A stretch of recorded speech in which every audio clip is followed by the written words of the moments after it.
Hi, Jennifer Stuart here, and I'm so excited to have with me today Debbie Reber as part of my Peace and Joy Parenting series. So, Debbie is a New York Times best-selling author and the founder of Tilt Parenting, a website, top podcast, and social media community for parents who are raising differently wired children. And I love the way that you describe them that way as well, Debbie.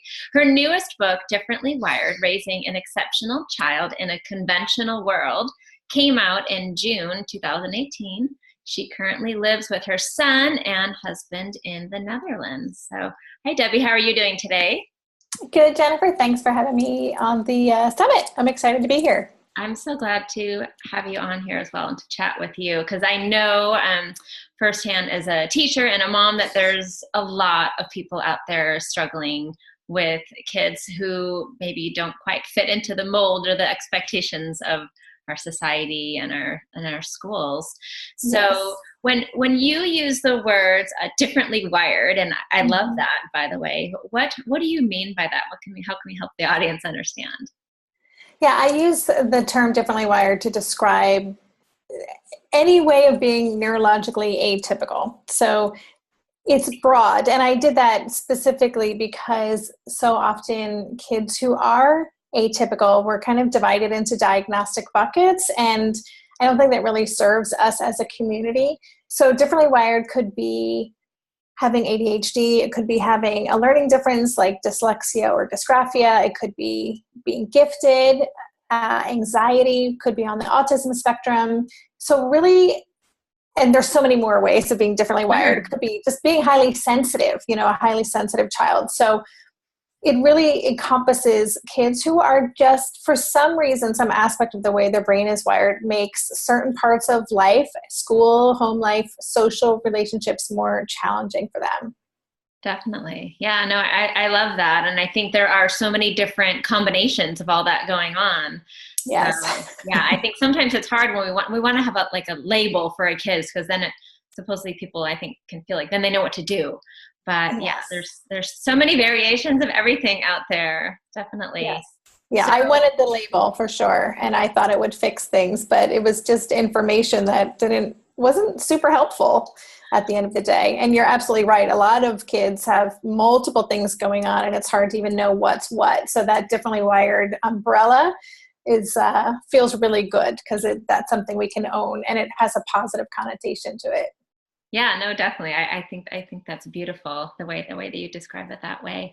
So, how would a parent know of a child that is differently wired? How do they know that they are that way, or if they're just being a challenging kid? I mean, what's kind of the first step to knowing? You as a parent went through this, and I have the same with one of my kids.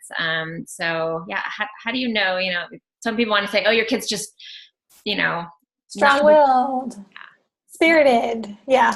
Yeah, it's interesting. I was thinking about this question before the interview, and it's interesting because challenging kids, they're challenged because they have some kind of lagging skill, right? There's something that is making their behavior, their quote-unquote behavior, stand out or be unexpected, or not respond to the things that we're doing that we think we're supposed to be doing, or what our teachers are expecting the kids to be doing. So I think it's kind of interesting, even when you look at it that way, that so much of this is about what we're expecting, but that's a whole other conversation. So I would say for a lot of these kids, their differences are invisible. So it is trickier to know, is there something actually going on here? And I wrote about this in my book. It's something many families go through, is this period of sometimes years of wondering, am I being really, paranoid, or am I a helicopter parent? Am I crazy? Do I have too high expectations? Like, is there something going on? Because we get these mixed signals. Sometimes the pediatricians are saying, well, this is all within the range of normal. Our friends might be downplaying stuff because they want us to feel better. And so it is hard because it's this slow process. But I feel like as a parent, we all have that gut instinct. We all know that something something is different here. Something needs some attention. There are certain aspects of the way this kid is responding, reacting, things that trigger them, that is more, I always say that, more intense, more emotional, more smart, more whatever.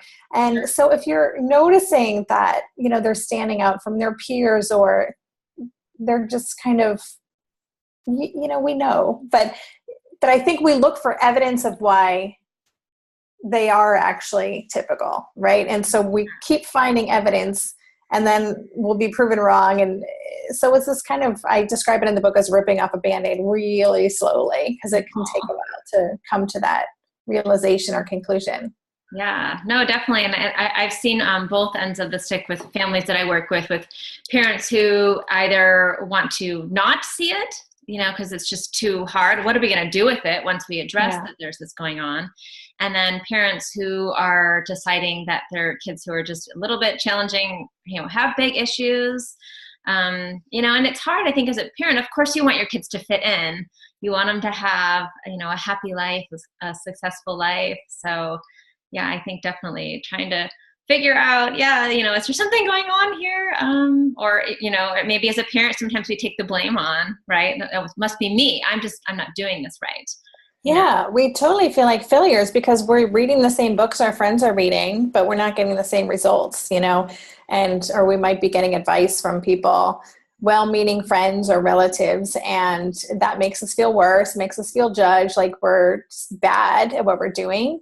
And I just have to interject, right before this, I interviewed Alfie Kohn for my podcast. And he's part of this series too. Yeah. It was so awesome. I was like, oh my God, I want to talk to you for hours. But so I'm really just thinking about this so much. Like, what are we going for here? We're not going for compliance. We're going to raise like self-actualized humans, and, but when your kid isn't fitting into the box, that sense of non-compliance or non-conformity is magnified. And so it's really, I think we all go through this period of years or where we're just feeling, like we're screwing up, and we want to figure out what to do to get back on track. Right. Yeah, no, I think we all want that magic pill, right? Just take this and everything will be perfect. If only. Yeah, I know, right? Especially like if you're out in the grocery store or the restaurant and your child is not behaving as the way others expect them to, and then you're having, all those eyes on you. It can be it's hard.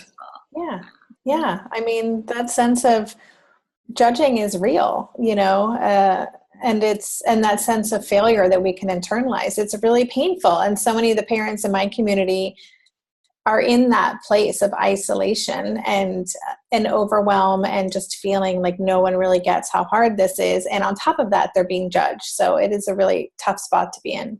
Yeah, no, I know. I definitely had very well-meaning friends and relatives in the earlier years that would, they would just try to come over and take over of the situation. Like they're gonna do it better. They're gonna fix it, and then they would give it a try, and they'd be like, "Oh, yeah, oh, actually, this isn't working." Yeah, my forcefulness of telling the kid to knock it off is not quite having the results. But yeah, I remember one time. I don't know if I wrote about this, but.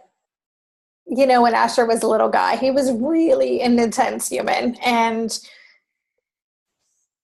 just like out of really like big behavior. And I remember a friend just said, why don't you just, I yell, like, what would happen if you just really yelled at them? Like really? And I was like, I don't know. I'll give it a try. I did it once. I was like, I'll never do that again, because it was like pouring gasoline on a fire. It was like, okay. I was yelled at as a kid, and it worked for me. I mean, it worked in the short term. It didn't really do much for the relationship, but it was just really interesting to experiment in that way. And I was like, that was an epic failure, and I will never do that again. Yeah, no, I know, definitely, yes. So, what do you recommend? I know, one of the biggest struggles when you have a child who is differently wired, or whatever we want to say, how do we help them fit into social situations? So, I mean, we don't want them, we're not going to lock them away and put them in a bubble, right? We want them to still enjoy life and others to enjoy them. So how does a parent start to help with that? Yeah, that's a really good question. And it's tricky because we want them to feel safe in their social situations, and so when we're setting them up on play dates or, they're hanging out, especially when they're younger, we want to make sure that they're going to someone's house where they are not going to be judged or shamed for the way that they're behaving. And we also, as their parents, we have to make decisions about what is going to work for our kid. And sometimes that might be an unpopular decision. We all have this kind of fear of missing out often, especially when we're new moms and we've got these little kids. And I remember seeing, all the moms in my community doing their thing. And I wanted to be a part of all that. And a lot of those things were things that would completely derail Asher because the sensory issues or stimulation or whatever, and it wouldn't end well. So part of it is us kind of letting go of our own expectations about what their social life should look like and Sure. learning how to live with that FOMO, the fear of missing out, and making choices that really prioritize our kids' best interest. And that's something I think we learn to do over time, often because we have this buildup of negative experiences. But it's really important that our kids grow up knowing, I believe, who they are, what their challenges are in terms of, what things are hard for them. And here are some strategies that we can use, and you can advocate for yourself. And you don't ever have to be in a situation that, a social situation that's not comfortable for you. So we always want to keep our eye on the prize about what we're trying to raise in our kids, and then make sure that we always have their back in the decisions we make. Yeah, no, I love that. So that way they know that they are loved for being them, no matter what, for sure. Mm-hmm. Definitely. And yeah, I mean, I remember definitely having those kind of situations, when my child was younger as well. Yeah, trying to figure out what we can do and what we can't do, and modifying my own desires for sure. So, I mean, maybe playgroup is fun for mommy, but Yes. not for the child. Yeah, I mean, think about birthday parties there, and no one wants to have the kid who's not invited to the birthday party because that doesn't feel good, but sometimes those birthday parties are a nightmare for kids who are wired differently or are really intense or, again, sensory processing issues. So yeah, there is that kind of separation that has to happen between who we are and who we want to be as a mom and who our child actually is. And that's just can be a painful process to kind of tease out, I think. Yeah, no, definitely. I agree with that. And then, I mean, obviously at some point, a lot of these kids are going to be in public school, or maybe they want to play sports or something like that. So how do we help them navigate that and, help their coaches or their teachers, or what's the suggestions for that, for helping them fit into those situations that are going to be harder to avoid? Yeah, I think, as much prep work as you can do, coming up with plans ahead of time, like a lot of differently where our kids really need a lot of information. They need to know what's going to happen, what it might feel like, talk about things that might be particularly challenging, especially like around sporting events. Some of our kids are really struggle with competition or things not going their way, or that unpredictability, which is a part of so many activities. And, Asher was in a math club after school when he was in second grade, and that didn't go so well because, I just kind of thought he'd be fine, and he wasn't. That environment, as it turns out, was not really one where he thrived. But I'm a fan of also giving coaches and after school leaders and camp counselors and all these people who interact with our kids, giving them a heads up. You don't have to say my kid has this, and this. And I also don't want parents to lead with that, to call up and say, hey, just so you know, my kid is going to give you a hard time. Like, that's not what I'm saying. But, giving them a heads up, like, hey, I just want you to know that sometimes this situation can be a little tricky. Here's what I found has worked. I used to always send Asher to summer camps with a book in his backpack. And I just let people know, hey, he can get upset sometimes if things don't go his way. It's just the way he is, and he recovers pretty quickly. Just give him a book, give him a few minutes, and he'll be fine. So even just arming these people who work with our kids with information and some strategies will help them not respond with that deer in headlights look, which nobody likes. And it gives our kids reaction some context, which I think is helpful for them. So we don't want to paint a target on our kids' back, but I do think it's important to set them up for success by at least kind of helping them strategize and helping the people who'll be working with our kids have some tools. Yeah, no, I like that. And I think parents often do worry that if you share information about your child having certain struggles or challenges, then people are going to right away treat them differently in other regards. So yeah, I think that's true, because I've seen that happen with kids. I mean, not even my own child, sometimes it's like, you know, another kid that I know, and I wish that the coach or whoever knew something about that kid, because I know that, you know, these people love children too, and they would have approached that child differently.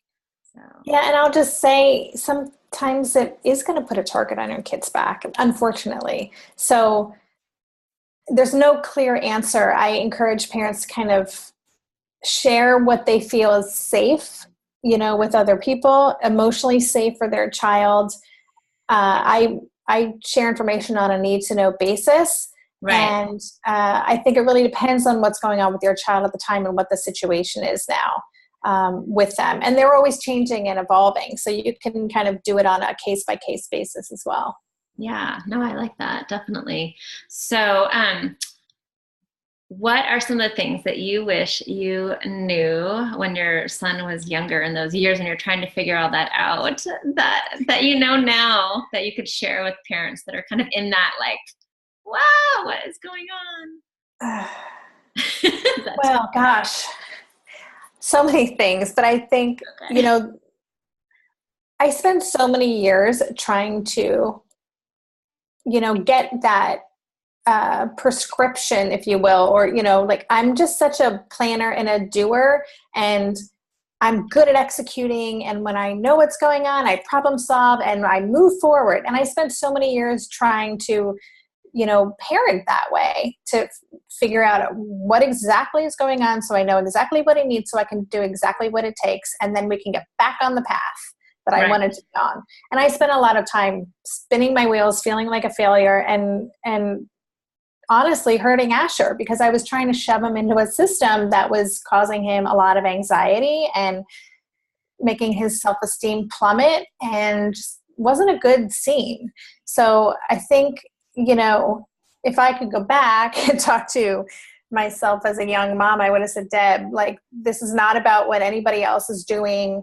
You need to figure out who your child is and what he needs. And it's not going to be what you expect, but it isn't what any parent expects for their kids. All of our kids are individual. All of our kids are unique learners and have their own way of being in the world. And it's so important for us to really become fluent in who they are. So I think that's the big thing. The other thing is I would just remind myself very gently that I am the right parent for my child, and I have what it takes to help him thrive, that I really need to just kind of let go of this attachment to what I thought it should look like and just really embrace who he is. Yeah, no, I love that. I mean, I have 3 kids, and they're all totally different little people in so many ways. So I'm yeah, sure.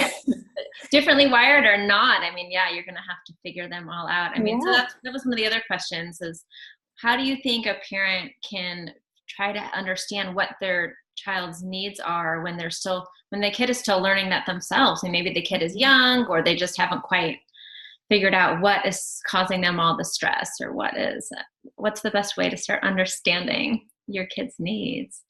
I think we have to adopt a curiosity mindset. And, you know, I think I read all the parenting books, just to be clear, but I think we need to take all of that information as just something to consider, but not a prescription for what our child needs. The only person who can tell us what they need is our child, and it takes time to really be curious and get to know who they are. and it's just something you just have to show up and be present. And, I think we all get triggered by our own stuff. Like anytime we're feeling upset or anxious or frustrated or nervous, or we're doing the what ifs about the future or all of those things, that's a signal to us that we are like caught up in our own minds, telling ourselves some story that has nothing to do with who our kid is.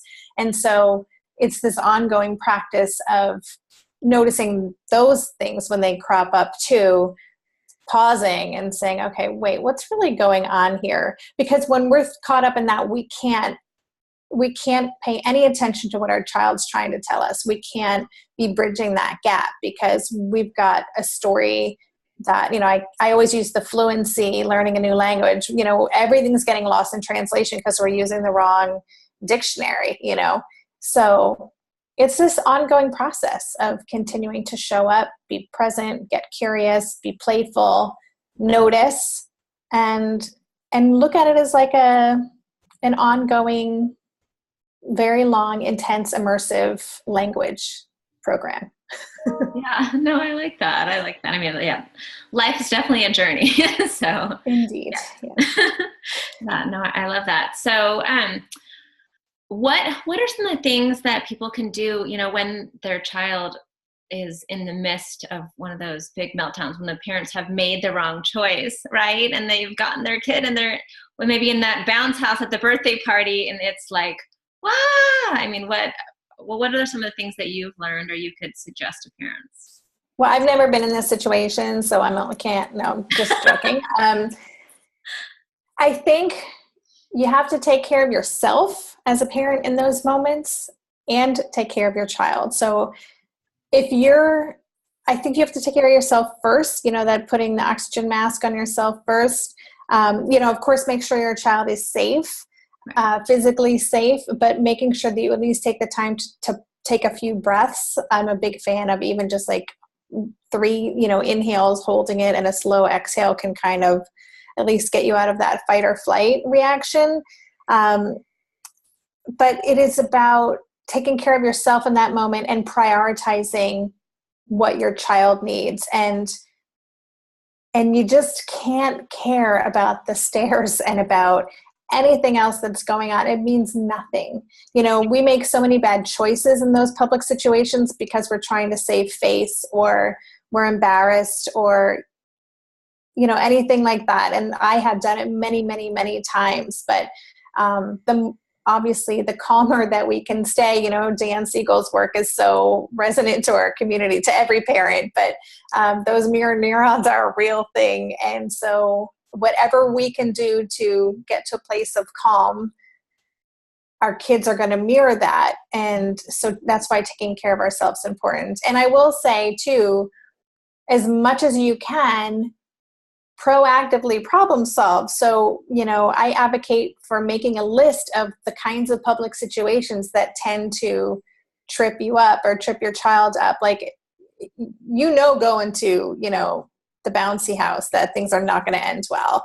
Like when it's time to go, that's not going to be a news that's met happily. So, if those things are coming, come up with a plan. If your child's old enough, talk with them about it too. Like, hey, this could be really hard to exit. Do you have any ideas about what we can do to make it go smoother? If they're not able to do that, make sure that you have a plan of how you're going to take care of yourself, take care of your child, because it is that deer in headlights, that unexpected, like, oh my gosh, I wasn't expecting this, panic mode. That's when we make really bad decisions. Sure. Yeah, no, definitely. Well, and then that leads to, I wanted to chat a little bit about how can a parent be okay with all the judgments and the stares and how do you let that go? I mean, obviously we know as an adult, you have to be okay in yourself and all these things, but it's hard when everybody's looking at you and you're like, oh my gosh. Yeah. How do we do that? Again, I wish that I could say, well, you just do this and then boom. So much of this is about our own issues, right? So when we are triggered and being overly concerned about what other people are thinking, which I was for a long time, that was a big button for me. then it's important to uncover what is that all about, because at the very end of that, insecurity that I have is, some kind of thought like I'm not good enough, or I'm not worthy, or whatever it is. There's this like deep, deep, deep rooted belief that I have. And we can't deal with the present unless we examine and kind of explore that unhelpful thought and come up with evidence for why it's not really true. We need to kind of unfuse ourselves from those beliefs. So I'm getting super life coachy, and I don't mean to do that, but it really is about noticing. It's about recognizing, oh, there's that thing again. I'm totally like caring too much about what other people think. What is that about? And so it's this ongoing noticing, recognizing, acknowledging it, and then saying, you know what, it's just not a big deal. But it doesn't happen overnight. Important, maybe. Yeah. What's that? Focusing on what's important, maybe yourself and your child. And yeah. I mean, you know that anytime a parent is judging us, it's because of their own insecurities, right? It's all about them. We've triggered something in them about their concerns that they are failing as a parent. And we can know that intellectually. In the moment, it doesn't make it necessarily feel any better. But the more we can remind ourselves of that, the easier it will become. Yeah, no, I know I struggled with that a lot, because here I am, I'm a teacher, I run a preschool, I help all sorts of families, and then, I'll be out at the swimming pool and ginormous meltdown, right? And I'm like, yeah, I'm not perfect, my kid's not perfect, we're doing our best, and this is what life looks like. And yeah. Right. You have such a great opportunity, though, to model that, to model, like, I remember I had a mom picked up her 2 kids from a play date here a couple of years ago, and her youngest daughter just pitched a fit like I hadn't seen since Asher was little. I was like, damn, that girl has some lungs. Like I got uncomfortable because I was putting myself in her position, thinking, oh my God, she must be so concerned. And she remained in the calmest state and was just there for her daughter. And I was just like, whoa, that was incredible. So, and it actually really made me think, I want to be a better mom. So you are, with your background and who you are, you have this opportunity to really inspire lots of people. Yeah, when I've tried. Or being hard. Yeah, they've complimented me and said I stay very calm. I don't always feel calm. Definitely try to. But yeah, there was always that feeling of, my goodness, I'm supposed to be so knowledgeable in this area, and here I am having the kid that is the loudest in the public area, and we're gonna go now. Yeah. No, I think it's nice if parents can be more honest too, right, and not always only sharing how everything's perfect. Absolutely. That's what the evils of Facebook. I'm such a social media junkie, but I really try to share the good and the bad, because like everyone goes through the hard stuff, and I agree. We need to be more honest. Yeah, definitely. We're real. So I always like to ask, if you could give parents of young kids one kind of thing to focus on, or one piece of advice, what would that be?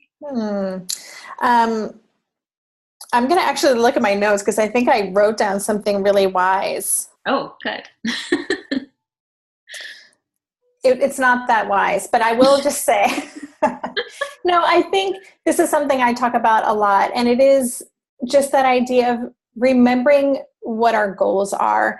I think when we have a kid, we're expecting them to represent us in some way, or, we get caught up in who they are as a reflection of us. And the more that we can remember that our children are perfect as they are creative, resourceful, and whole beings, completely separate from us. And our job is to help them, to guide them to become their best self. And that's it.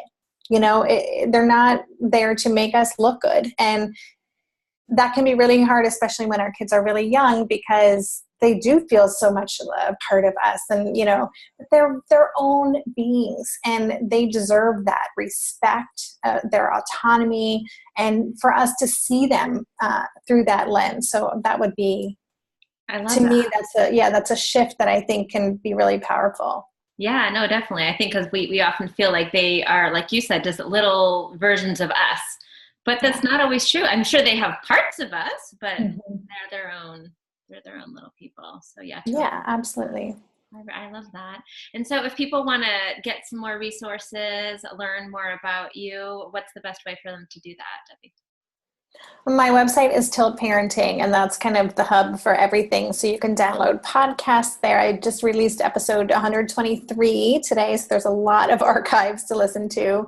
And I interview thought leaders and authors and parents, and my son is a frequent guest as well. Aww. And my book is on there, Differently Wired. If you want to check out a chapter, you can download a free chapter on my website. And I'm on social media everywhere under Tilt Parenting as well. Oh, great. Well, that's wonderful. I really appreciate that you're doing this, because I think if moms and everybody can support each other more, to know that we're not all perfect and our kids aren't all perfect, and it's okay. Yeah, right. We're all perfectly imperfect. That's what being human is all about. Right. I love that. Well, thank you so much for chatting with me today. Thank you. This was great. Thanks, Jennifer. Hopefully they will go on and learn some more about accepting themselves and their kids, and how to help them fit into this crazy world where we have all the Facebook posts and all that. Yes. All right. Well, have an amazing day. Thank you. Thank you too. Bye.